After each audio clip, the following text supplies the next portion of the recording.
एक पहाड़ी के नीचे रामगढ़ नाम का एक गांव था। गांव के सारे जानवर हरी घास खाने के लिए सुबह उसी पहाड़ी के ऊपर बसे जंगल में जाते और शाम होते होते घर वापस आ जाते थे। हर दिन की तरह लक्ष्मी नाम की एक गाय अन्य गायों के साथ उसी पहाड़ी के जंगल में घास खाने के लिए गई थी। वह हरी घास खाने में इतनी ज्यादा प्रसन्न थी कि वह कब एक शेर की गुफा के पास पहुंच गई, उसे पता भी नहीं चला। शेर अपनी गुफा में सो रहा था और वह पिछले 2 दिनों से भूखा भी था। जैसे ही लक्ष्मी शेर की गुफा के पास पहुंची, गाय की खुशबू से शेर की नींद खुल गई। वह शेर धीरे धीरे गुफा से बाहर आया और गुफा के बाहर गाय देखकर खुश हो गया। शेर ने मन ही मन सोचा कि आज उसकी 2 दिनों की भूख मिट जाएगी। वह इस तंदुरुस्त गाय का ताजा मांस खाएगा और यह सोचकर उसने एक तेज दहाड़ लगाई। लक्ष्मी शेर की दहाड़ सुनकर डर जाती है। जब वह अपने आसपास देखती है तो वहां दूर दूर तक उसको कोई भी दूसरी गाय नहीं दिखी। जब वह हिम्मत करके पीछे मुड़ी तो उसे सामने शेर खड़ा हुआ दिखाई दिया। उस शेर ने लक्ष्मी को देखकर फिर से दहाड़ लगाई है और लक्ष्मी से कहा, मुझे 2 दिनों से कोई शिकार नहीं मिल रहा था, मैं भूखा था। शायद इसलिए भगवान ने मेरा पेट भरने के लिए तुझे मेरे यहाँ पर भेजा है। आज मैं तुझे खाकर अपनी भूख मिटा लूंगा। शेर की बात सुनकर लक्ष्मी डर जाती है। वह रोते हुए शेर से कहती है, मुझे जाने दो, मुझे मत खाओ।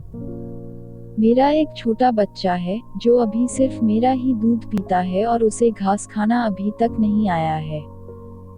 लक्ष्मी की बात सुनकर शेर हंसते हुए कहता है, तो क्या मैं अपने हाथ में आए शिकार को ऐसे ही जाने दूं? मैं तो आज तुझे खाकर अपनी 2 दिनों की भूख मिटाऊंगा। शेर के ऐसा कहने पर लक्ष्मी उसके सामने रोने लगी और विनती करते हुए कहती है कि आज मुझे जाने दो। मैं आज अपने बछड़े को आखिरी बार दूध पिला दूंगी और उसे बहुत सारा प्यारा करके कल सुबह होते ही तुम्हारे पास आ जाऊंगी। फिर तुम मुझे खा लेना और अपना भूखा पेट भर लेना।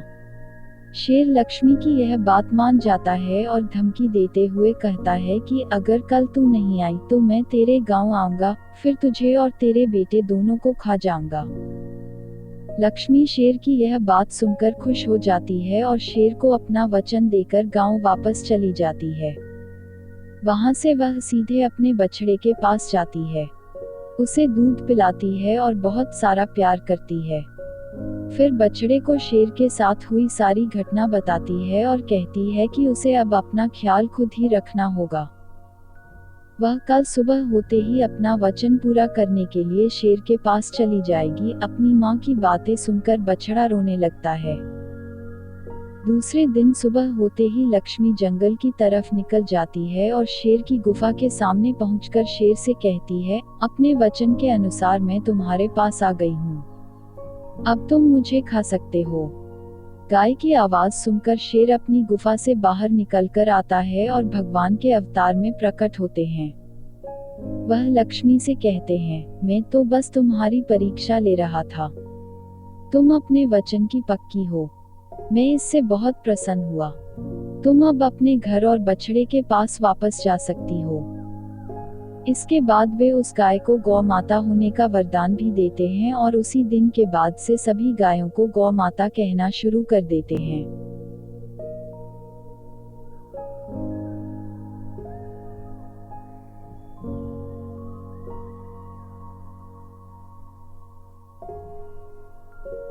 हमें जान की बाजी लगाते हुए भी अपने दिए हुए वचन को पूरा करना चाहिए।